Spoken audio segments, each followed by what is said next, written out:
कारगिल रजत जयंती महोत्सव के अवसर पर डैगर डिवीजन ने ऑपरेशन विजय के दौरान अपने पराक्रम से इतिहास को सजाने वाले बहादुर सैनिकों को श्रद्धांजलि देने के लिए एक सम्मान समारोह का आयोजन किया। Lieutenant general Rajiv Ghai, major general RK. Kakkar ने जनरल विपिन रावत स्टेडियम में ऑपरेशन विजय में भाग लेने वाले बहादुर सैनिकों की बाइक रैली को हरी झंडी दिखाई।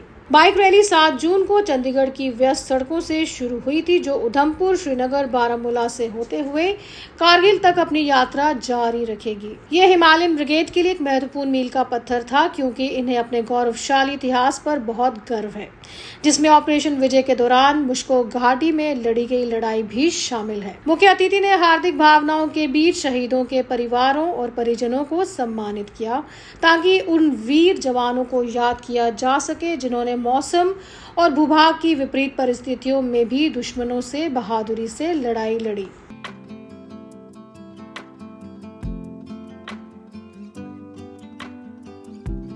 नो योर आर्मी मेले के तहत बारामूला राष्ट्रीय राइफल्स द्वारा उपकरणों और हथियारों की एक आकर्षक प्रदर्शनी का आयोजन किया गया। इसमें भारतीय सेना की महान भावना को और अधिक याद किया, युवाओं को आकर्षित किया और राष्ट्रीय गौरव और एकता की भावना को बढ़ावा दिया। ऐसे आयोजन न केवल हमारे सशस्त्र बलों के गुणों को उजागर करते हैं, बल्कि स्थानीय लोगों में विश्वास और श्रद्धा भी पैदा करते हैं। अपनी अटूट प्रतिबद्धता के माध्यम से भारतीय सेना सुरक्षा और गौरव का गढ़ बनी हुई है, जो हमारे राष्ट्र की भावना को संजोने वाले सभी लोगों के दिल में आशा और एकता का संचार करती है। कारगिल विजय दिवस की 25वीं सालगिरह मना रहे हैं, तो मेरा उन सभी परिवारों को जिनके भी घर में किसी न किसी बच्चे की या किसी की शहादत हुई थी, उन सबको तहे दिल से नमन करता हूँ। और यही कह सकता हूँ कि जिन वीर बहादुर सैनिकों ने हमारे लिए सेक्रीफाइस किया, उनको हमेशा याद रखना चाहिए। आई थिंक उनके सेक्रीफाइस की वजह से आज हम सब जीवित हैं। तो ये जो यहाँ पे आज अवार्ड दिया है, जिनके जवान शहीद हो गए परिवारों से, नहीं देखो, मैं तो यही कह सकता हूँ कि फौज ही एक ऐसा इंस्टीट्यूशन है जहाँ पे बेशक जो फौजी है वो चले जाता है, बेशक उसकी शहादत हो जाती है, और जो पूरी फौज है उनके पूरे परिवार के साथ हमेशा साथ खड़ी रहती है। तो मैं यही कह सकता हूँ कि सिर्फ फौज में ही देखा मैंने, और किसी प्रोफेशन में देखा नहीं है। तो उन सभी फैमिलीज़ के साथ मेरा पूरी संवेदना है, और मैं यही कह सकता हूँ कि जहाँ भी हैं वो खुश रहें। हमारे लिए ये बहुत सौभाग्य की बात है, और जैसा कि आप सब जानते हैं, हमारे फॉर्मेशन का हिमालयन ब्रिगेड जो है, उसने 25 वर्ष पहले इस लड़ाई में बहुत बढ़ चढ़ कर हिस्सा लिया था।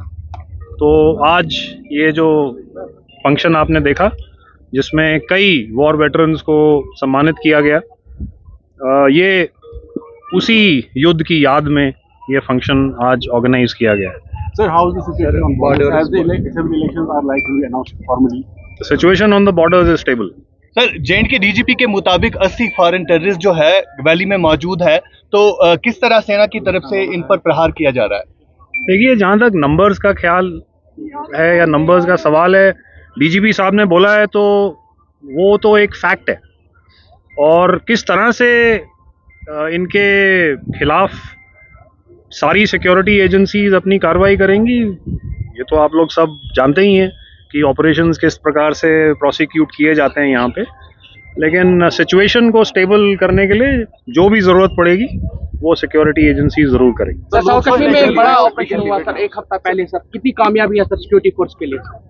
मैं दोबारा से बताएंगे। साउथ कश्मीर में एक बड़ा ऑपरेशन हुआ सर 1 हफ्ता पहले, सिक्योरिटी फोर्स के लिए कितनी बड़ी कामयाबी है? सबसे ओल्डेस्ट मिलिटेंट को मार गिराया गया। हर एक ऑपरेशन जो होता है कामयाब, वो एक बड़ी कामयाबी होती है, और जैसे कि मैंने बताया, वो एक स्टेबल सिक्योरिटी सिचुएशन को मेंटेन करने के लिए every successful operation is a progress ahead.